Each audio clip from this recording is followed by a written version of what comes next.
Welcome. If you want to check battery temperature in your Motorola Moto E7i Power, at the first you have to open the Play Store, tap on the search pool and type Ampere.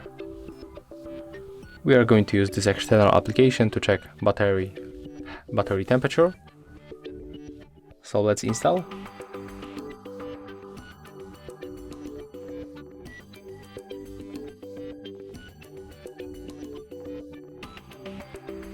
Okay, when the download is finished, you can open.